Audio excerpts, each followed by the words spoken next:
Bismillahirrahmanirrahim. Assalamualaikum warahmatullahi wabarakatuh.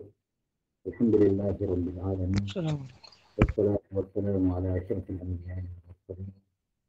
Nabiyyina Muhammadin wa ala alihi wa sahbihi ajma'in. Asyhadu an la ilaha illallah wahdahu la syarika lah wa asyhadu anna Muhammadan abduhu wa rasuluh. Allahumma la ilma lana illa ma 'allamtana innaka antal alimul hakim. Amma ba'd. Baik, kita lanjutkan penjelasan dari kitab Safinatul Najah karya Syekh Salim Ibn Abdullah dan Sumair Al-Hadrami rahimahullah ta'ala yang wafat tahun 1270 Hijriah.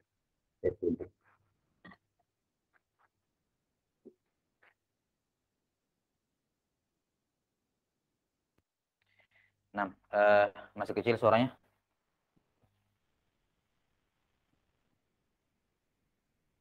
Masih? Sudah bagus? Baik, alhamdulillah. Nuasil, masih dalam pembahasan berkenaan dengan arkanus shalah. Qala rahimahullahu ta'ala faslun arkanus sholati sab'ata asyar. Fasal rukun salat ada 17. Al-awwalu an-niyah. Yang pertama adalah an-niyah. Sudah kita jelaskan 7 masalah secara global ya, berkenaan dengan niat dalam salat. Dan tersisa satu pembahasan atau 2 pembahasan yang belum kita bahas berkenaan dengan niat. Yang pertama adalah masalah zamanun niyah, kapan waktu memunculkan niat. Dan yang kedua masalah kaifiat niat dalam salat. Adapun kaifiat niat dalam salat akan diterangkan nanti di fasal setelah ini. Kita skip pembahasannya. Ya. Nah, biar enggak berulang. Nah, kemudian pembahasan berkenaan dengan zamanun niyah, kita sudah sebutkan bahwa niat dalam salat itu harus muqaranah dengan takbiratul ihram. Dan kata para ulama bahwa dalam salat ini, demikian pula pada ibadah-ibadah yang lain, itu diwajibkan 2 perkara. Yang pertama adalah istihdar dan yang kedua adalah al-muqaranah. Istihdar artinya menghadirkan amalan yang mau dikerjakan, ya. Dan yang kedua adalah menghadirkan niat itu dimunculkan bersamaan dengan apa? Takbiratul, bersamaan dengan awal ibadah. Tentu saja semua ini kayak menghadirkan gambaran ibadah itu bisa dilakukan sepersekian detik dalam otak kita ya, dalam pikiran kita. Itu hal yang mudah. Menghadirkan niat. Misalnya kalau mau wudu, ya ketika mau wudu kita pasti sudah kebayang wudu itu apa amalannya, sudah hadir amalan-amalan wudu dalam benak kita. Itu maksudnya.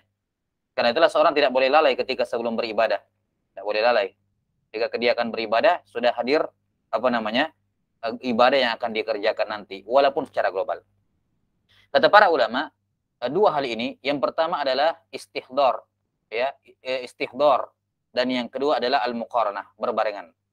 Yang dimaksud dengan istihdar di sini, adalah istihdar urfi, ya, yakni dia menghadirkan dalam benaknya, dalam pikirannya, dalam hatinya gambaran global tentang ibadah yang akan dikerjakan. Gambaran global ibadah yang akan dikerjakan. Nah, ini yang dimaksud dengan istihdar urfi, ya, yakni menghadirkan secara global gambaran sholat yang akan dikerjakan. Ya, tentunya kalau kita mau takbir kan, bahkan ketika kita takbir kita sudah tahu gerakan sholat gimana, takbir sebentar ruku, sebentar sujud, ya, i'tidal, sujud dan seterusnya. Ya, di mana istihdar secara global ini nanti akan diterangkan di pembahasan kaifiat, yakni dia harus menghadirkan sholatnya, bahwa saya akan sholat, kemudian dia harus menghadirkan bahwa ini adalah sholat fardu, dan yang kedua dia menghadirkan bahwa ini sholat zuhur misalnya. Nanti akan dibahas masalah istihdar lebih lengkap di pembahasan kaifiat niat. Karena istihdar urfi ini sangat berkaitan dengan kaifiat niat. Apa yang saya munculkan dalam hati saya ketika berniat. Ini istihdar urfi. Kemudian yang kedua ada muqaranah urfiyah. Muqaranah urfiyah artinya istihdar urfi ini berupa memunculkan gambaran sholat secara global, ya, berupa 3 hal tadi ya. Niat sholatnya, kemudian niat fardunya, dan yang ketiga niat mentain jenis sholatnya apa. Ini tidak apa-apa lah, kita lihat dulu di Untuk melihat di pasal setelahnya, tidak apa-apa, kita singgung sedikit, tapi kita tidak akan jelaskan. Lihat di pasal setelahnya pembahasan tentang niat ya. Ya, tentang niat. Kita bacakan sedikit sekedar untuk memperjelas masalah istihdar ini. Kata beliau, faslun an-niyatu salatsu darajat. Pasal niat itu ada 3 level, 3 tingkatan. Maksudnya 3 jenis niat berdasarkan dari sudut pandang ibadah yang mau dikerjakan. In kanatis sholatu fardhon, kalau salat yang mau dikerjakan itu salat fardu, salat zuhur, asar dan semacamnya, maka ada 3 hal yang wajib dimunculkan dalam niat. Yang pertama, wajaba qasdul fi'il. Wajaba qasdul fi'il, wajib untuk menghadirkan, memaksudkan perbuatan. Dalam hal ini salat. Jadi dia wajib meniatkan salat dengan kalimat misalnya usolli. Kemudian yang kedua at-ta'yin, menentukan salat apa? Misalnya salat zuhur. Dan yang ketiga al-fardiyah. Niatkan itu salat fardu. Jadi misalnya dalam hatinya usolli dhuhra fardhon. Saya salat apa? Saya akan salat apa? Zuhur fardhon. Itu salat wajib. Untuk usolli fardhu adzuhur. Nah, menghadirkan 3 hal ini di awal ibadah ini namanya istihdar urfi. Sampai sini, menghadirkan 3 hal ini dalam salat wajib, yakni menghadirkan salatnya, gambaran salatnya kan kalau dikatakan usolli, saya mau salat, itu sudah kebayang, maksudnya tentunya salat itu apa, amalannya kita sudah tahu. Kemudian yang kedua, jenis salatnya apa? Zuhur, asar, atau subuh, atau yang semacamnya. Kemudian kalau salatnya salat fardu, niatkan itu sebagai fardhon. Ya. Nah, ini namanya istihdar urfi, yakni menghadirkan 3 hal ini di awal ibadah. Jelas sampai sini? Menghadirkan 3 hal ini di awal ibadah. Ini namanya istihdar urfi. Nah, kemudian yang kedua adalah muqaranah urfiyah, berbarengan ya, niat itu berbarengan dengan takbiratul ihram. Yakni 3 hal tadi dimunculkan bersamaan dengan takbiratul ihram. Ya, dimunculkan bersama dengan takbiratul ihram. Jadi ketika dia mengatakan Allahu akbar, ya, dalam hatinya 3 hal ini. Ya, sholli fardhu zuhur atau sholli dhuhra fardhan. Dia munculkan itu dalam hatinya bersamaan dengan takbiratul ihram.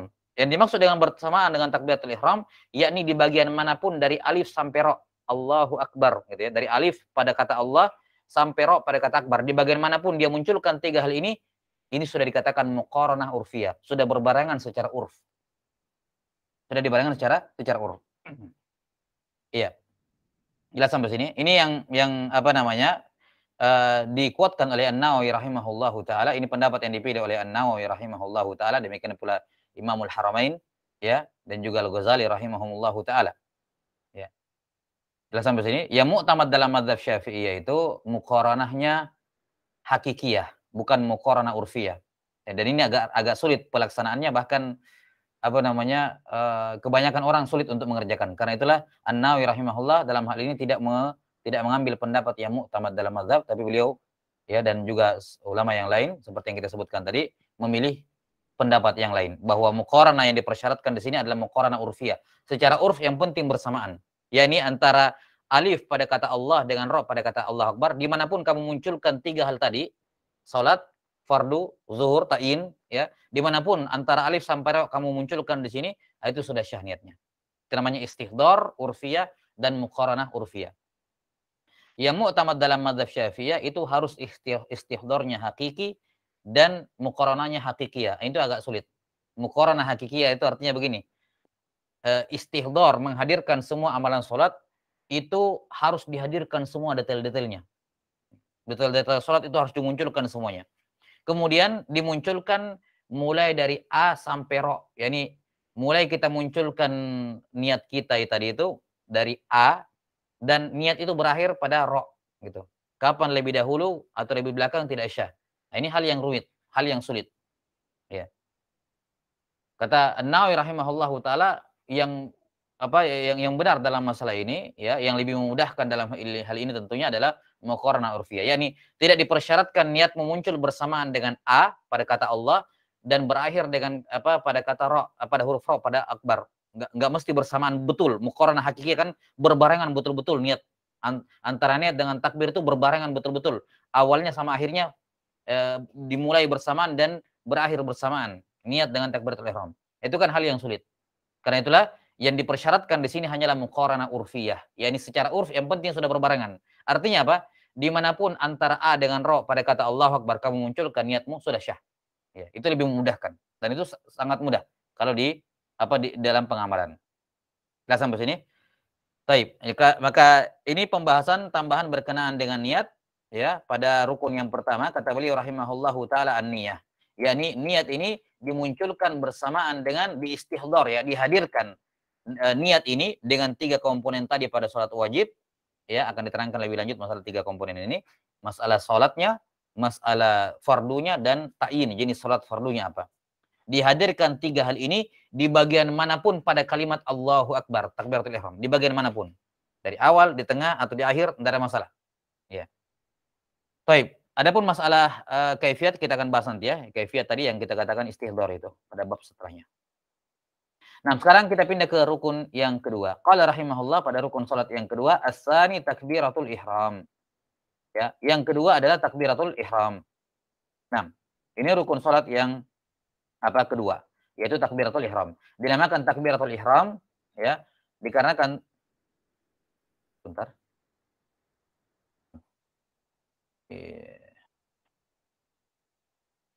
Ya, takbiratul ihram. Nah, dikatakan takbiratul ihram karena dia ahrama, mengharamkan segala hal yang dihalalkan Yang dihalalkan sebelum takbiratul ihram. Yang tadinya sebelum takbiratul ihram boleh berbicara, nah, setelahnya tidak boleh. Setelahnya tidak boleh. Yang tadinya sebelum takbiratul ihram boleh makan, boleh minum, setelahnya tidak boleh. Sebelum takbiratul ihram boleh banyak bergerak, setelah takbiratul ihram tidak boleh lagi banyak bergerak. Makanya dikatakan ihram dari kata ahrama, yakni yang mengharamkan. Baik. Takbiratul ihram yang dimaksud adalah takbir yang pertama tentunya. Ya, takbir yang pertama yakni ucapan Allahu Akbar. Allahu Akbar. Dan ini termasuk rukun qauliyah sebagaimana yang telah disebutkan. Akan datang di 2 fasal berikutnya berkenaan dengan apa saja syarat syahnya takbiratul ihram. Kita skip pembahasan syarat takbiratul ihram di sana. Berikutnya, qala rahimahullah as-salis, rukun salat yang ketiga adalah al-qiyamu adal qadiri fil fardhi. Berdiri bagi yang mampu pada salat wajib. Maka ini rukun yang ketiga, yaitu berdiri. Dengan 2 ketentuan. Berdiri itu hanya rukun alal qadir bagi yang mampu fil fard pada salat wajib. Pada salat wajib. Baik. Yang mana yang dikatakan berdiri? Kapan seorang dikatakan berdiri? Kata para ulama, yakni berdiri itu ketika tulang punggungnya tegak. Seorang dikatakan berdiri ketika tulang punggungnya tegak. Walaupun kepalanya nunduk begini. Walaupun kepalanya nunduk. Yang penting tulang punggungnya ini tegak, lurus, itu namanya berdiri. Ya. Itu namanya berdiri. Nah, dan dijelaskan oleh para ulama dalam sunnah-sunnah salat bahwa memang posisi pandangan itu dalam sholat semuanya tertuju ke tempat sujud. Ketika dia berdiri, ya disunnahkan nunduk begitu, lihat ke tempat sujud. Ketika ruku juga demikian, ketika sujud juga demikian, ketika duduk juga demikian. Semua pandangan sepanjang sholat itu tertuju ke tempat sujud, kecuali pada satu keadaan, yaitu ketika berisyarat dengan jari telunjuk pada duduk tahiyat. Maka dalam keadaan ini mata melihat ke jari telunjuk. Selain daripada ini, maka mata selalu tertuju ke tempat sujud sepanjang sholat. Ya, karena itulah dalam keadaan berdiri, patokannya adalah berdiri tulang punggungnya lurus, walaupun mungkin kepalanya tertunduk melihat ke tempat sujud. Bahkan itu yang disunnahkan. Jelas ya? Nah, kalau memang tulang punggungnya tidak bisa lurus karena mungkin ada masalah sedikit sehingga dia agak bungkuk-bungkuk sedikit, ingat ya, bungkuk tapi tidak sampai dalam tidak melewati 45 derajat, gitu ya. Kapan sudah lewat 45 derajat kan sudah dihukumi ruku namanya. Sudah mendekat ke ruku kalau sudah lewat 45 derajat. Nah, maka misalnya kalaupun ada masalah pada tulang punggungnya, dia agak nunduk begini salat, tidak ada masalah. Itu masih dianggap sebagai berdiri. Ya, masih dianggap sebagai berdiri. Jelas sampai sini? Baik. Kemudian kalau misalnya dia bisa berdiri kalau dibantu oleh orang lain, ya dia boleh dibantu pakai orang lain. Ya. Misalnya ada seorang yang bantunya di sampingnya sholat, ya, atau dia berpegang sama orang di sampingnya, boleh, tidak ada masalah. Atau dia sholat dengan menggunakan tongkat, ya, pakai tongkat, dia sambil bertumpu pada tongkat, atau mungkin dia nyender pada dinding paling ujung dia misalnya, ya, nyender pada dinding, maka ini semua dibolehkan. Sudah sampai sini. Namun yang jelas disunnahkan berdiri tegak, berdiri di atas dua kaki. Berdiri di atas dua kaki. Ya. Seandainya seorang sholat sambil berdiri di atas satu kaki, maka sholatnya syah, walaupun makruh. Yang termasuk hal-hal yang makruh dalam sholat adalah berdiri di atas satu kaki. Namun sholatnya tetap syah. Baik, ini yang pertama ya. Jadi berdiri dalam sholat. Nah, kemudian dikatakan oleh beliau rahimahullahu taala di sini bahwa berdiri hanya menjadi rukun sholat, dengan dua syarat. Yang pertama, pada orang yang qadir, bagi orang yang mampu. Adapun bagi orang yang tidak mampu, maka berdiri bukan rukun sholat baginya. Adapun orang yang tidak mampu berdiri pada sholat wajib, maka berdiri pada sholat wajib bukan rukun bagi dirinya. Diizinkan bagi dia untuk tidak berdiri. Kemudian ada pengganti. Ada pengganti. Dan ini diantara rukhsah dalam syariat. Nah, urutan dalam hal ini disebutkan oleh para ulama. Yang pertama, kalau dia mampu berdiri, maka dia berdiri. Ini jelas. Berdiri. Sebagaimana yang sudah disebutkan. Kemudian, kalau dia tidak mampu, al-ajiz, dia tidak mampu untuk berdiri, maka dia duduk, al-julus atau al-qu'ud. Ya, julus atau qu'ud sama saja ya, kurang lebih sama. Ya. Dia duduk. Di mana duduk yang paling afdal adalah duduk iftirash. Duduk yang paling afdal adalah duduk iftirash. Jelas sampai sini? Nah, duduk yang paling afdal adalah duduk iftirash.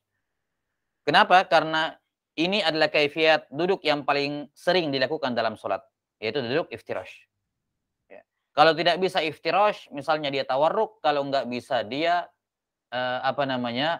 mutarabbi, yakni duduk bersilah. Dan sebagian mengatakan bersilah lebih afdal dibandingkan tawarruk. Ya, bersilah lebih afdal dibandingkan tawarruk. Ala kulli hal, dia duduk sebagai yang paling mudah bagi dia. Ya. Kalau semuanya bisa, yang paling afdal adalah iftirash. Kalau nggak bisa iftirash, karena luka pada lutut, nggak bisa terlipat misalnya, ya sudah dia duduk bersilah misalnya. Ya. Kalau tidak bisa bersilah, yakni tidak bisa duduk di bawah, ya dia bisa duduk dengan kursi. Dia bisa duduk di atas kursi. Dan caranya tentunya ya sesuai dengan kursinya, ya kan? Yang butuh ditambahkan berkenaan dengan masalah duduk di atas kursi ini, bahwasanya kita kan kalau sholat sambil duduk, maka yang diukur dalam masalah soft, kelurusan soft yang diukur adalah apa? Adalah panggul, kan begitu, panggul kita. Panggul kita sejajar dengan kaki orang di sampingnya, dengan mata kaki dari orang di samping kanan atau samping kiri kita. Panggul kalau kita duduk iftirash. Ya, jadi itu yang diluruskan.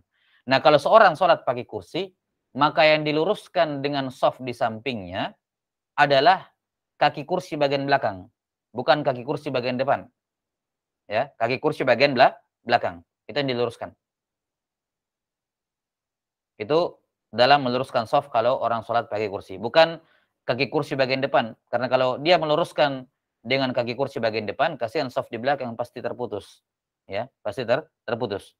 Maka yang diluruskan adalah kaki kursi bagian belakang. Nah, ini kalau dia sholat pakai kursi. Baik, dan tentunya di sini duduk itu hanya dibolehkan kalau tidak bisa berdiri. Jadi tidak bisa dikatakan siapa yang tidak mampu sujud, maka silakan dia duduk. Oh, enggak. Kalau dia masalahnya di sujud tapi bisa berdiri, ya tetap wajib berdiri. Nanti sujud nggak bisa baru diganti dengan menundukkan, ya. Kan begitu.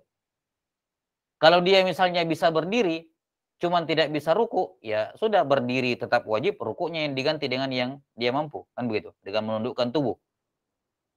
Atau yang semacamnya, dia tidak bisa duduk di bawah, ya, dia bisa berdiri, tapi yang tidak bisa duduk di bawah, ya sudah diganti duduk dengan kursi, tapi berdiri tetap wajib.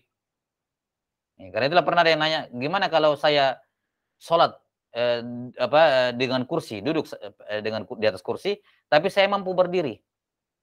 Ketika saya mampu berdiri, apakah saya harus duduk tetap di atas kursi? Ya, kita katakan enggak. Kalau kamu mampu berdiri, berdiri, enggak boleh duduk di kursi. Nanti duduk di kursi sebagai pengganti duduk di bawah yang kamu tidak mampu duduk di bawah. Tetap berdiri. Nah, sekarang kalau saya berdiri, berarti saya berada di depan kursi. Sehingga soft yang lain berada di belakang saya, kan begitu. Karena soft kanan kiri sejajar dengan kaki belakang kursi. Kalau saya berdiri di depan kursi, saya akan berada di depan soft yang lain. Kita katakan tidak ada masalah. Tidak ada masalah. Berdiri seperti itu. Ketika dia mau duduk di bawah, dia duduk di kursi, dia akan sejajar dengan soft yang lain. Dia akan sejajar dengan soft yang lain. Baik. Ini yang kedua. Kalau tidak mampu berdiri, maka al-julus atau al-qu'ud, duduk. Dan yang paling afdal, al-afdalu fihi al-iftirash. Yang paling afdal di sini adalah duduk iftirash. Kemudian yang ketiga, kalau tidak bisa duduk, ya, maka langkah berikutnya adalah irtija. Irtija adalah berbaring di sisi tubuh. Apakah di sisi tubuh bagian kanan atau di sisi tubuh bagian kiri. Kita sampai sini? Artinya apa? Tubuh sampai kaki semuanya menghadap kiblat. Menghadap kiblat. Tidur miring. Apakah dia menindih sisi tubuh bagian kanannya atau menindih sisi tubuh bagian kiri. Ini namanya irtija. Al-afdalu ayyakuna ala jambil ayman. Yang paling afdal adalah dia menindih sisi tubuh bagian kanannya. Jadi serang ke kanan ya, apa menghadap kiblat, tapi dengan menindih sisi tubuh bagian kanan. Ini yang paling afdal pada irtija. 6.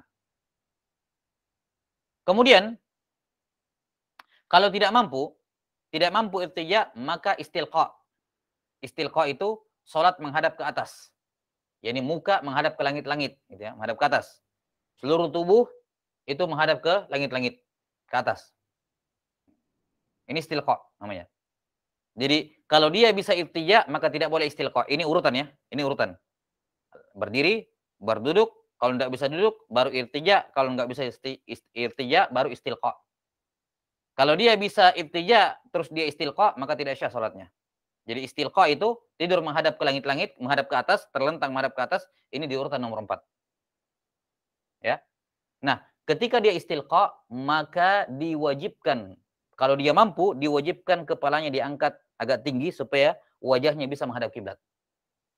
Misalnya apa namanya? Dia kiblat di sini misalnya, ya. Dia kakinya ini, kepalanya di sini, maka kepalanya diangkat sedikit supaya bisa melihat kiblat. Ini wajib hukumnya. Karena kalau begini kan tidak ada yang menghadap kiblat kecuali telapak kakinya. Telapak kakinya menghadap kiblat, betul. Telapak kaki bawah kan menghadap kiblat. Maka dalam keadaan seperti ini diwajibkan untuk dia mengangkat kepalanya kalau memungkinkan ya. Ya, diangkat kepalanya. Ya. Ataukah kalau tidak mungkin kepalanya toh apa namanya? Seperti kita sudah sebutkan kemarin ya, tempat tidur yang bagian setengahnya bisa naik ke atas itu sudah cukup supaya wajahnya menghadap ke kiblat. Ini namanya istilqa. Namanya apa? Istilqa. Baik. Kemudian kalau tidak bisa istilqa, maka apa? Dia sholat dengan hatinya. Yakni dia menggambarkan bahwa saya sekarang sedang berdiri, kemudian dia baca Al-Fatihah. Setelah itu dia bilang Allahu Akbar, dia bayangkan dalam hatinya saya sedang ruku, kemudian baca Subhana Rabbiyal Azim misalnya, dan seterusnya.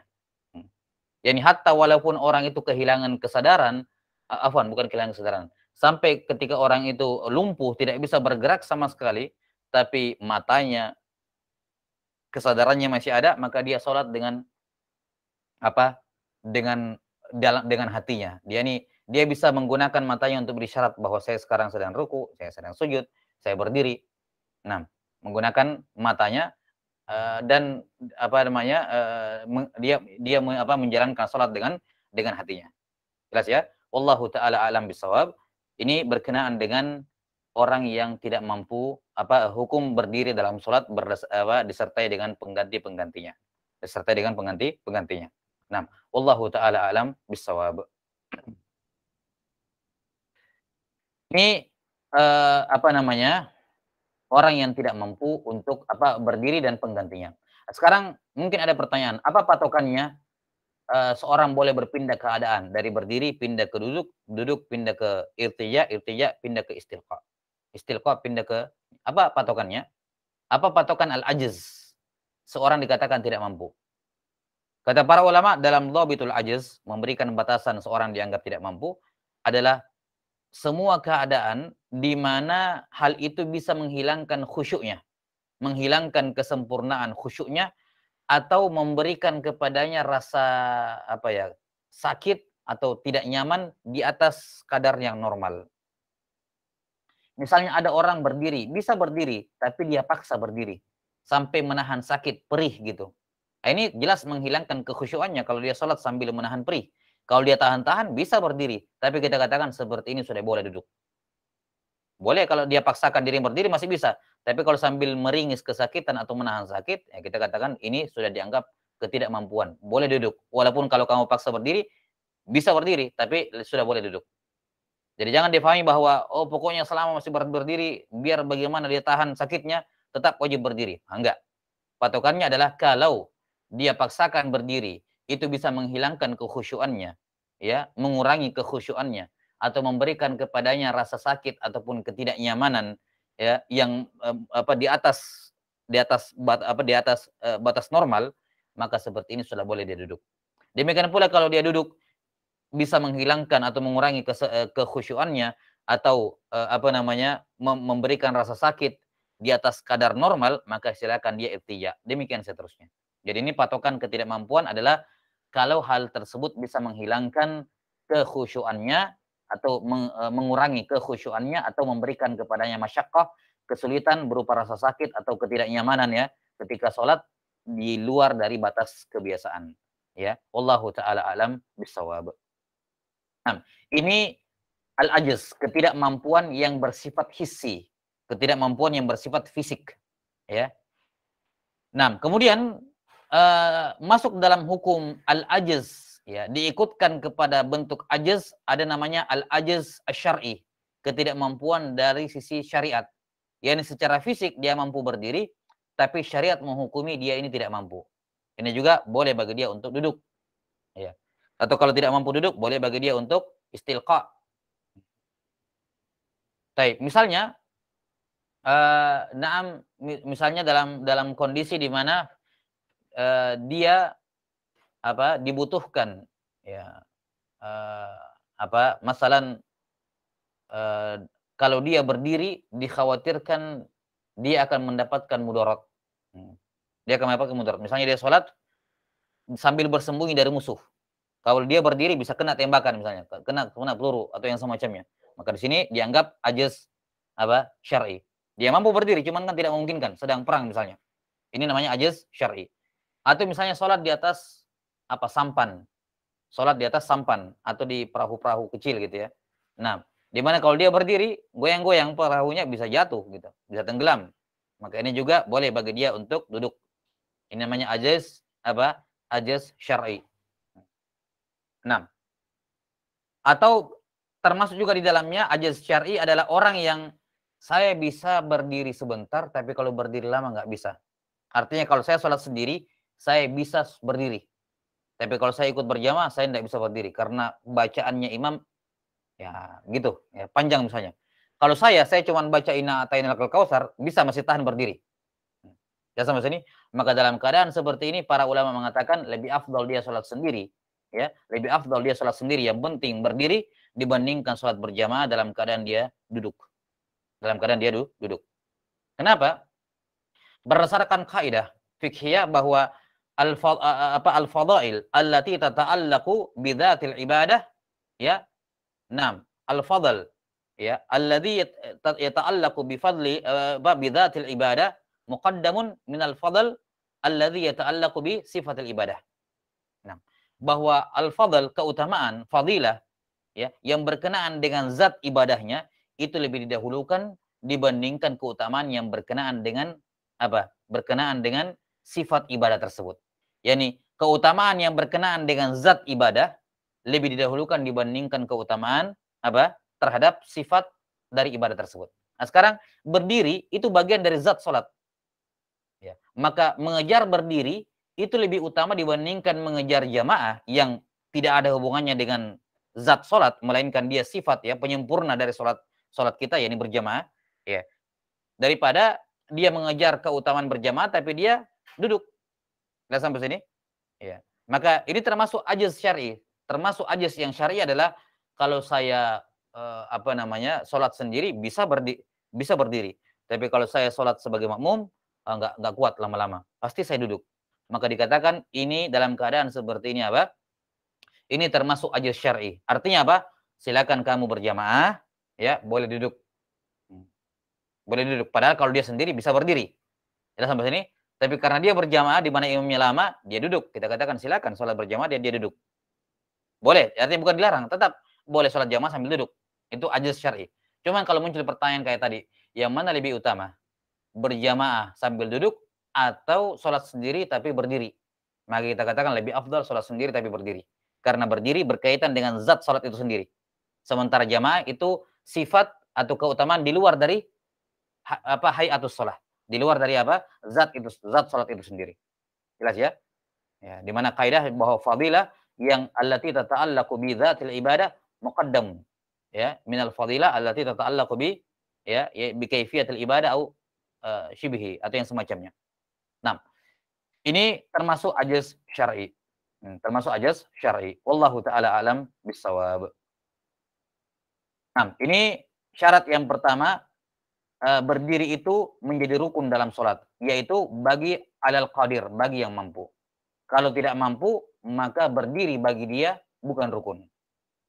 Ketidakmampuan ada dua. Ada ketidakmampuan secara hissi, fisik, dan ada ketidakmampuan secara syar'i. Kemudian syarat yang kedua, berdiri itu menjadi rukun sholat fil fardhi, pada sholat fardu. Pada sholat fardu. Artinya apa? Ya, sholat fardu. Ya, yang dimaksud dengan fardu di sini wajib. Baik wajib aini maupun wajib kifai. Maka berdiri pada sholat jenazah, berdiri pada sholat nazar, berdiri pada sholat yang wajib, sholat 5 waktu, ya, ini semua apa? Wajib untuk berdiri kalau dia mampu. Maka dikecualikan darinya sholat sunnah dengan semua jenis sholat sunnah. Sholat sunnah dengan semua jenisnya ini berdiri bukanlah rukun pada sholat sunnah. Dia boleh apa? Boleh untuk duduk. Walaupun dia mampu berdiri, boleh bagi dia untuk duduk. Nah, sudah sampai sini. Atau dia bisa berdiri, dia bisa duduk, tapi dia irtija, tidur miring. Nah, ini boleh. Boleh dilakukan. Sudah sampai sini? Boleh dilakukan. Yang tidak boleh itu istilqa. Kalau dia misalnya bisa berdiri atau bisa duduk atau bisa irtija, tapi dia malah istilqa menghadap ke atas, ini tidak syah. Tidak boleh sholat sunnah istilqa. Keringanan yang paling ringan diberikan pada sholat sunnah hanyalah irtija, tidur miring. Enggak ada istilqa, enggak ada keterangan dari Nabi Shallallahu Alaihi Wasallam. Jelas ya? Ya, dalam hadits Imran ibn Husain atau Ubadah ibn Samit, ya. Ubadah ibn Samit radhiyallahu taala disebutkan tentang apa? Tentang kaifiatnya kan. Ya, sholli qa'iman fa illam tastati faqa'idan. Salatlah berdiri, kalau tidak mampu maka duduk. Fa illam tastati, ya, fa ala jamb. Kalau tidak mampu duduk, maka tidur di sisi tubuh. Jamb. Ini namanya irtija. Ini namanya apa? Irtija. Kita sampai sini. Nah, dan dalam riwayat An-Nasai disebutkan tambahan bahwa apa? Kalau tidak bisa irtija, maka istilqa. Ini pada sholat wajib tadi. Adapun pada sholat sunnah, maka tidak ada keterangan sampai istilqa. Yang ada hanya sampai irtija. Ya. Cuma sampai apa? Irtija. Kecuali kalau memang dia tidak mampu semuanya, tidak mampu berdiri, tidak mampu duduk, tidak mampu irtija, mau sholat sunnah ya silakan istilqa. Boleh.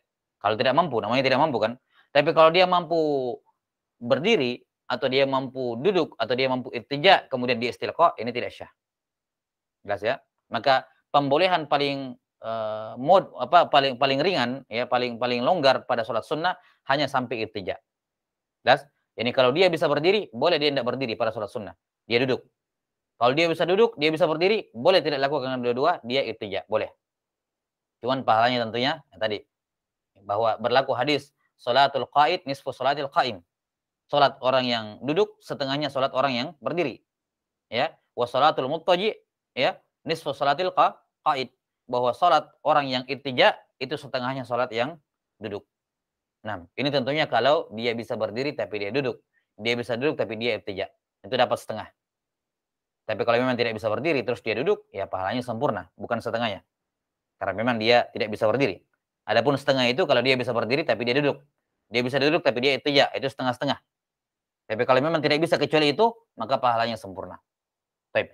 Kita kembali, jadi pada sholat sunnah, ya, berdiri ini hukumnya sunnah.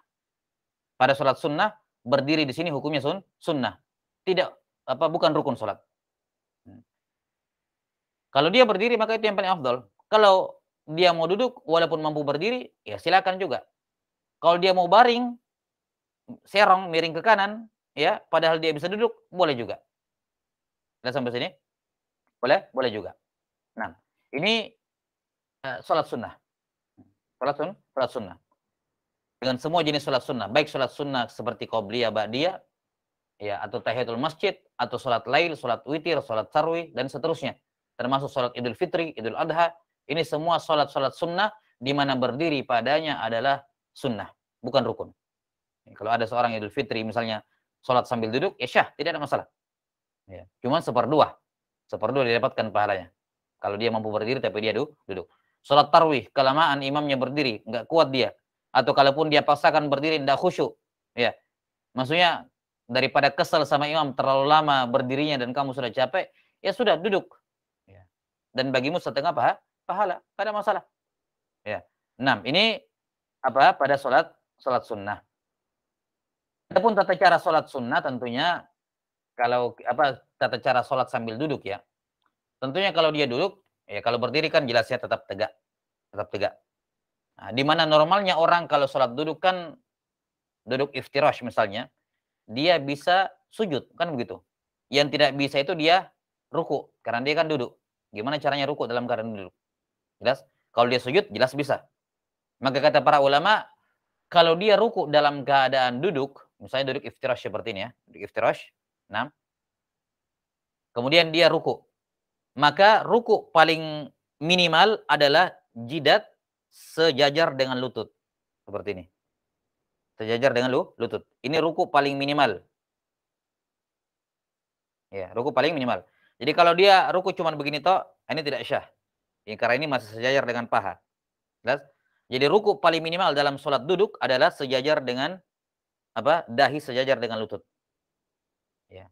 Disunnahkan ya sujud yang maksimal, ruku yang maksimal ketika sholat duduk adalah maju lagi ke depan, di mana dahi sejajar dengan tempat sujud. Dahi sejajar dengan tempat sujud. Itu ruku yang paling maksimal. Ruku paling minimal untuk keabsahan adalah dahi sejajar dengan lutut. Jelas ya? Nah, kalau dia mau sujud ya sujud seperti biasa. Karena kan dia sholat duduk bisa sambil sujud. Bisa sujud, kan begitu.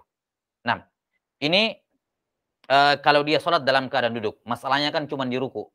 Kalau berdiri ya namanya berdiri. Dia duduk, sudah, lurus. Kalau dia sujud, ya sujud. Kalau ruku, seperti tadi tata caranya. Ruku dalam sholat ya, di mana dia duduk padanya. Jelas ya? Taib. Adapun kalau dia irtija misalnya. Irtija, tidur miring. Ya. Bagaimana caranya sholat sunnah sambil tidur miring? Dan ini juga berlaku pada sholat wajib. Kalau tidak bisa duduk, nggak bisa berdiri, tidak bisa duduk, ya tidur miring. Kan begitu. Bagaimana caranya sholat? Kata para ulama, kalau dia tidur sambil tidur miring ini, tidur miring, ya, dalam keadaan dia sholat sunnah, yani dia bisa berdiri, dia bisa duduk, tapi dia tidur miring. Jelas ya? Dalam keadaan seperti ini, maka ketika dia ruku dan ketika dia sujud, ya, dia harus duduk. Dia harus duduk. Jadi misalnya dia tidur miring begini, sholat sunnah ya, menghadap kiblat. Ya. Takbir, baca Al-Fatihah, ya. Pas dia mau ruku, dia harus duduk. Kemudian ruku dengan cara yang kita sebutkan tadi. Kemudian i'tidal, kalau dia mau i'tidal dia baring lagi silakan. Ketika dia sujud dia harus bangun kemudian sujud. Jelas? Jadi tidak bisa ruku dan sujud dalam keadaan tidur miring, nggak bisa. Misalnya lagi capek sekali. Sudah sementara saya harus sholat lail, tapi capek sekali, duduk pun akhirnya sudah tidur istilqa, silakan. Tapi ketika ruku kamu harus bangkit dari istilqa, duduk, kemudian ruku seperti tadi. Demikian pula sujud. Ya. Jadi tidak boleh berisyarat dengan mata ruku dan sujudnya. Ya, pada sholat sunnah. Kalau sholat wajib kan ya kalau dia istilqa sudah jelas tidak mungkin bisa duduk. Ya sudah, dia ruku dan sujud sambil tidur miring, pakai matanya berisyarat dengan mata boleh. Karena memang tidak bisa duduk. Adapun sholat sunnah di mana dia bisa duduk tapi dia memilih istilqa, maka tidak boleh ruku dan sujud pakai mata. Harus duduk kemudian ruku dan sujud. Jelas sampai sini? Nah, Allahu taala alam bisawab. Ini berkenaan dengan tata cara salat orang yang sakit, ya, duduk atau irtija. Wallahu taala alam bisawab. Ini selesai pembahasan berkenaan dengan rukun salat yang ketiga, yakni al-qiyamu alal qadiri fil fardhi. Berdiri bagi yang mampu di salat fardu. Jadi ini butuh dibedakan sekali lagi. Pada salat fardu tidak boleh berpindah ke posisi di bawahnya kalau posisi di atasnya masih memungkinkan, masih bisa. Sementara pada salat sunnah boleh berpindah ke posisi di bawah walaupun posisi di atas masih bisa. Cuman mentoknya kalau salat sunnah paling mentok cuman sampai irtija. Tidak boleh salat sunnah istilqa. Enggak sampai sini? Iya. Mentoknya cuma sampai irtija, tidak boleh istilqa salat sunnah. Karena tidak ada keterangan dalam hal itu. Nah, kemudian kalau dia duduk, salat sambil duduk, maka ketika sujud, ya sujud seperti biasa. Ketika ruku, maka ruku paling minimal adalah dahi sejajar dengan lutut. Ruku paling maksimal adalah dahi sejajar dengan tempat sujud. Maju lagi ke depan sedikit. Tapi kalau dia irtija, maka silakan dia irtija dalam keadaan berdiri, dalam keadaan i'tidal, dalam keadaan duduk di antara dua sujud, dalam keadaan duduk tasyahud, dia sambil irtija boleh. Tapi ketika ruku dan sujud, dia harus duduk. Ruku dan sujud. Jelas? Ya, wallahu taala alam bisawab. Ini kesimpulan berkenaan dengan salat orang yang punya uzur. Baik, kemudian rukun yang keempat. 6.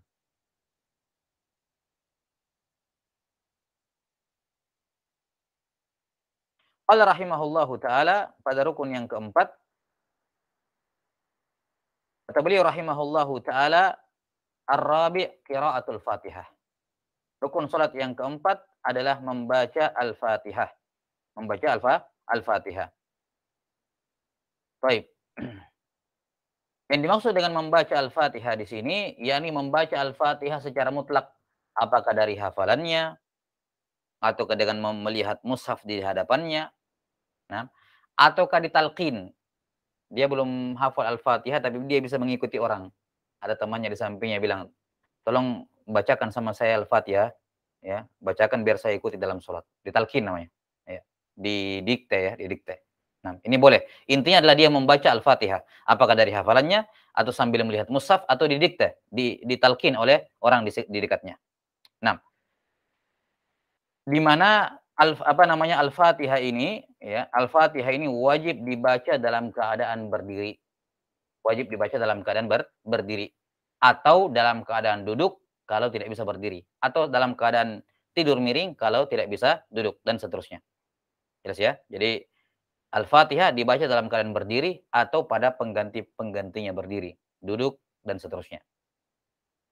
Dan Al-Fatihah ini hukumnya rukun sholat bagi orang yang sholat secara mutlak. Semua orang yang sholat diwajibkan baca Al-Fatihah. Rukun. Ya. Dan sampai sini, yakni baik dia sholat sendiri, ataukah dia sholat sebagai imam, ataukah dia sholat sebagai makmum. Ya. Di mana kewajiban membaca Al-Fatihah ini setiap rakaat. Baik rakaatnya itu jahriyah, sholatnya jahriyah, ataukah rakaatnya sirriyah, ya, salatnya sirriyah, wajib secara mutlak. Wajib untuk membaca Al-Fatihah. Jelas? Satu-satunya orang yang dibolehkan tidak membaca Al-Fatihah, ya, adalah orang yang masbuk. Satu-satunya orang yang gugur darinya Al-Fatihah adalah orang yang masbuk. Orang yang masbuk. Nah, sekarang siapa itu orang masbuk? Kapan seorang dikatakan masbuk? Ini perkara penting juga, terkadang orang sebagian masih pusing. Kapan dikatakan dia itu masbuk? Kata para ulama, seorang itu dikatakan masbuk kalau dia mendapati imamnya sebelum ruku, di mana waktu itu sudah tidak cukup bagi dia untuk membaca Al-Fatihah secara normal. Misal, kita membaca surah Al-Fatihah dengan kecepatan standar, normal, ya, kira-kira berapa sih? Berapa lama misalnya? Anggaplah masalah 30 detik misalnya, 30 detik. Ya. Jelas ya, misalnya ya, sekitar 30 detik masalah.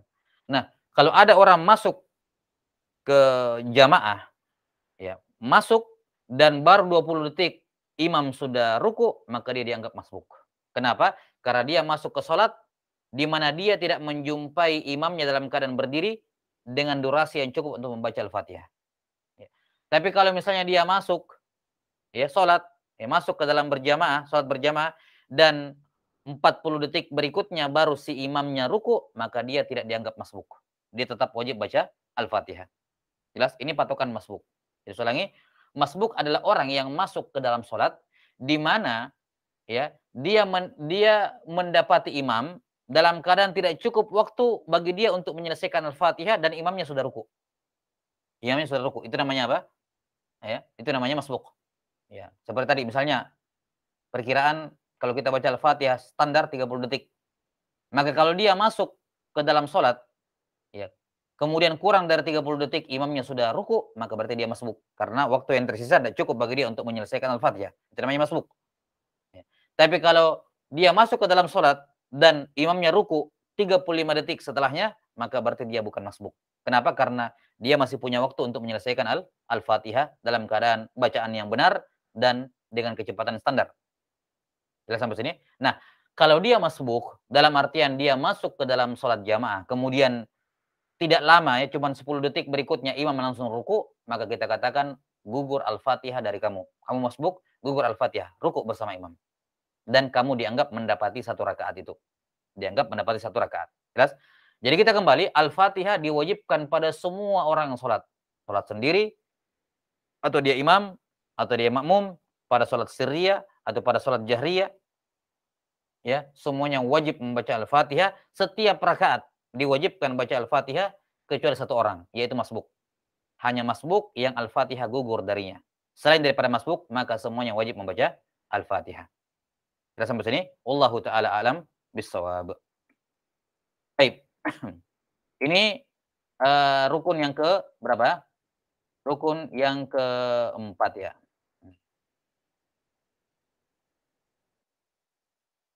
Baik. Dan akan datang nanti insyaallah ta'ala penjelasan mengenai syarat syahnya, syarat syah Al-Fatihah. Kita akan bahas nanti penjelasan berkenaan dengan syarat syah Al-Fatihah di beberapa pasal setelah ini. Ya, beberapa pasal setelah ini. Baik. Kemudian rukun salat berikutnya, kata beliau rahimahullahu taala,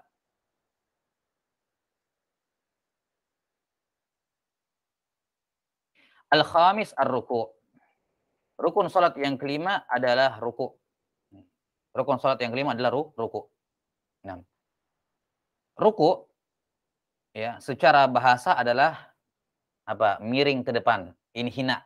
Inhina itu miring ke depan gitu. Kepalanya agak maju ke depan gitu. Itu inhina namanya. Sementara secara syariat, ruku adalah ini sekaligus memberikan kepada kita batasan ruku paling minimal. Ruku paling minimal untuk keabsahannya. Kalau tidak sampai seperti ini maka rukunya tidak syah. Ya. Ruku paling minimal ya, adalah seorang memiringkan tubuhnya ya ke depan, memiringkan kepalanya ke depan ya, tanpa dia inkhinas. Inkhinas itu membengkokkan lutut. Jadi lututnya tetap lurus, tidak dibengkokkan. Jadi kepalanya maju ke depan, ya, ke depan, kemudian lutut tetap lurus, ya, di mana sampai seberapa jauh dia harus menundukkan kepalanya untuk minimal keabsahan ruku. Kata para ulama, sampai di mana telapak tangannya itu bisa menyentuh tempurung lututnya. Ya. Jadi kalau ditanya seberapa minimal seorang itu tunduk baru dikatakan syah rukunya. Ya, dalam keadaan ingat dalam keadaan lututnya lurus, enggak bengkok lututnya. Ya. Jelas? Lututnya lurus kemudian dia dia nunduk gitu, nunduk. Seberapa minimal nunduknya itu supaya dia katakan rukunya syah? Kata para ulama, paling minimal ketika telapak tangannya itu mampu menyentuh tempurung lututnya. Ya, ini sekedar mampu walaupun dia tidak sentuhkan. Kenapa? Karena menggenggam atau menyentuhkan menyentuhkan telapak tangan ke tempurung lutut itu sunnah. Ya, sunnah. Ini kalau kita mencengkram lutut itu sunnah hukumnya dalam ruku. Minimalnya ya, minimal keabsahan ruku adalah nunduk. Ya. Di mana nunduknya ini paling minimal adalah seandainya dia mau menyentuhkan telapak tangannya ke tempurung lutut sampai. Nah, itu minimal. Walaupun misalnya dia tidak taruh telapak tangannya di lutut, enggak. Kita cuma berbicara mengenai kadar minimal. Kadar minimal. Jelas sampai sini? Jadi kadar minimal dari ruku adalah seorang menunduk ke depan, di mana lututnya tetap lurus, tidak bengkok lututnya, tetap diluruskan. Ya, kemudian nunduk ke depan sampai pada taraf di mana, sampai pada keadaan di mana telapak tangannya bisa menyentuh tempurung lutut. Ya. Walaupun mungkin dia tidak sentuh, tapi seandainya dia mau menyentuh tempurung lutut dengan telapak tangan bisa sampai, bisa ketemu. Maka ini ruku paling minimal. Tidak boleh kurang daripada itu. Tidak boleh kurang daripada itu. Kita sampai sini, ini ruku paling minimal. Kapan dia sekedar tundukkan badannya ke depan, tapi telapak tangannya itu cuman sejajar dengan cuman bisa menyentuh pahanya, atau telapak tangannya cuman bisa menyentuh di bagian atas lutut sedikit, maka ini belum syah rukunya. Ya. Jadi batasan minimal ruku adalah dia nunduk ke depan, lututnya lurus, di mana seandainya dia mau menyentuh lutut dengan dengan telapak tangannya, boleh. Ya ini bisa sampai ke sana. Ya, seandainya dia mau menyentuhkan maka akan disentuh. Jelas? Ini kadar ruku paling minimal. Ya. Adapun sunnahnya, maka tentunya sunnah-sunnah ruku yang paling sempurna ya para ulama menyebutkan ada 4. Ada 4 untuk ruku yang sunnah. Yang pertama adalah rata antara panggul, punggung dengan kepala. Rata begini. Ya sampai sini.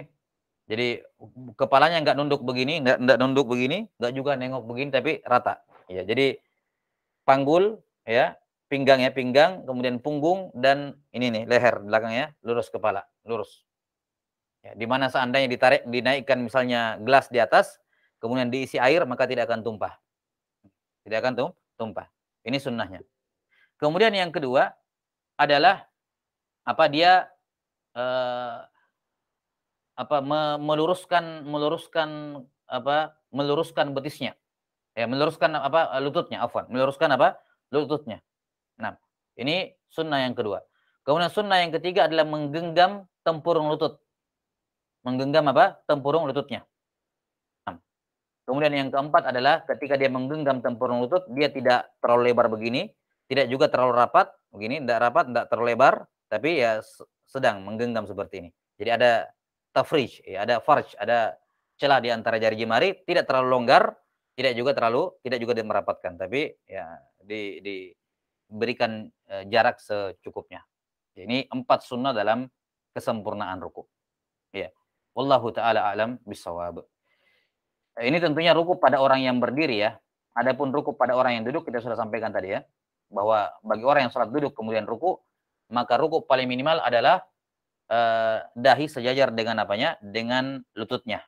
Apakah dia sholat sambil iftirash atau sholat duduk sambil bersilah. Intinya sejajar dengan lututnya. Dan paling sempurna adalah ketika dia ruku di mana dia maju lagi sedikit, di mana dahinya sejajar dengan tempat sujudnya. Ini ruku. Baik. Kemudian dipersyaratkan untuk keabsahan ruku adalah dia turun untuk ruku. Dia memang turun untuk ruku. Kalau dia turun ya untuk niat yang lain bukan untuk ruku, maka maka rukunya tidak syah. Nah, kalau dia meniatkan ya turun ya bukan untuk ruku, dia meniatkan untuk selain ruku, maka tidak syah. Misalnya dia sedang berdiri, pas mau ruku kebetulan kakinya, betisnya ataupun ininya gatal, maka dia pun turun niatnya untuk garuk betis, ya, untuk garuk betis. Kemudian pas sampai sini sekalian saja ruku. Tak kala nunduk gitu ya, nunduk garuk betis, sekalian ruku. Nah, ini enggak jadi niat rukunya belakangan. Ketika dia turun untuk ruku, bukan untuk ruku niatnya untuk menggaruk kakinya. Dalam sampai sini niatnya untuk menggaruk kaki. Tapi karena sudah terlanjur turun ya sudah, pas sudah nunduk begitu, sudah ini sekalian ruku. Baru diniatkan ruku belakangan. Ini tidak syah. Ini tidak syah. Kita sampai sini. Jadi dia harus meniatkan turunnya itu untuk ruku, bukan untuk yang lain. Bukan untuk yang lain. Jelas? Ini untuk keabsahan, untuk syarat syahnya ruku. Kemudian termasuk sunnah-sunnah ruku adalah membaca zikir subhana rabbil azim wa bihamdih. Subhana rabbil azim wa bihamdih. Tentunya kalau kita berbicara masalah paling minimal ya 1 kali. 1 kali dibaca. Cuman ini kata para ulama khilaful aula. Khilaful aula itu dibawanya makruh, lebih ringan dibandingkan makruh kalau 1 kali. Ya, sunnahnya 3 kali. Sunnahnya tiga kali. Nah, kalau dia mau lebih 3 kali, boleh dengan syarat dia mengimami orang-orang yang mereka itu ridho, setuju kalau dipanjangkan sholatnya. Boleh dia 5 kali, 7 kali, 9 kali, boleh. Dengan syarat si makmum adalah orang-orang yang ridho kalau sholatnya dipanjangkan. Kalau mereka orang-orang misalnya kayak di zaman sekarang yang sholat maghrib, ya orang-orang kan rata-rata nggak setuju kalau sholatnya panjang-panjang. Maka tidak boleh lebih dari 3 saja. Dan ini fikih yang penting bagi makmum, bagi imam. Jangan perhatikan diri sendiri. Patokannya imam adalah makmum, kondisi makmum. Kata para ulama, yang paling afdol ya sunnahnya membaca 3 kali. Subhan rabbil azim wa bihamdi, subhan rabbil azim wa bihamdi, subhan rabbil azim wa bihamdi. Apakah boleh menambah lebih dari 3? Boleh. Dengan catatan bahwa orang yang yang makmumnya itu ridho, ya, mau sepakat ini tidak ada masalah kalau dipanjangkan. Kalau tidak maka tidak boleh. Kalau tidak maka tidak boleh. Jelas sampai sini? Nah, itu pun kata para ulama, kalaupun mereka semua ridho, misalnya santri, ya, santri sudah sepakat ini sholat lail panjang-panjang gitu misalnya. Mereka semua ridho dan jumlahnya terbatas, tidak banyak orang. Ya, kalau banyak orang kan sulit untuk mengetahui mereka ridho atau tidak. Tapi kalau jumlahnya terbatas, santri berapa orang kan ketahuan. Ya, mereka setujulah ya, untuk diperpanjang sholat. Maka kata para ulama tidak boleh lebih dari 11 kali pengulangan zikir ini. Paling maksimalnya 11 kali. Subhan rabbil azim wa bihamdi sampai 11 kali. Ini paling panjang. Ini paling panjang. Nah, wallahu taala alam bisawab.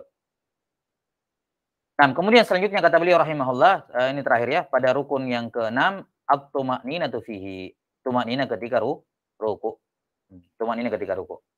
Tuma'ninah kita sudah bahas bahwa tuma'ninah adalah sukunun ba'da harakah. Diam setelah bergerak. Belum kita bahas ini ya, belum. Jadi tuma'ninah itu diam setelah bergerak. Kalau kita berdiri ini, ketika ruku kan kita bergerak. Nah, ketika sudah sampai kita diam, ya, di mana diamnya ini sudah lebih daripada, ya, kata para ulama, durasi diamnya ini sudah lewat dari ucapan sudah lewat dari durasi ucapan subhanallah. Subhanallah itu cuma sepersekian detik gitu ya, enggak sampai sedetik ucapan subhanallah. Jadi kalau dia berdiri, kemudian bergerak turun, kemudian diam, ya, di mana diamnya ini sudah lebih lama daripada waktu yang kita butuhkan untuk mengucapkan subhanallah, maka itulah namanya tumanina. Jelas? Itu tumanina. Jadi bukan tumanina itu diam jalan waktu lama, enggak.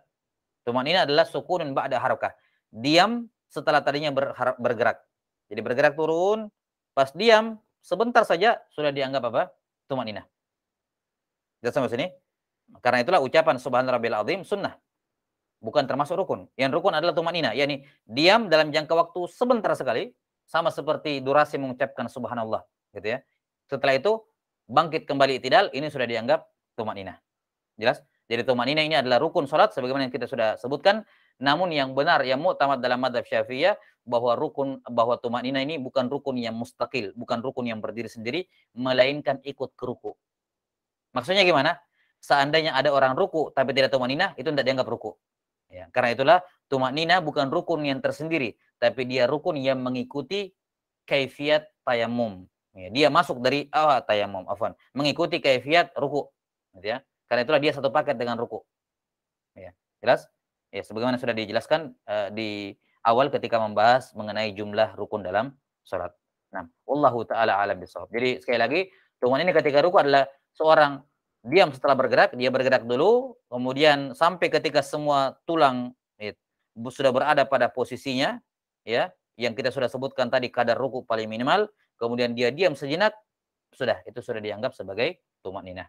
Baik, wallahu taala alam bisawab. Naktabi bihadzal qadar.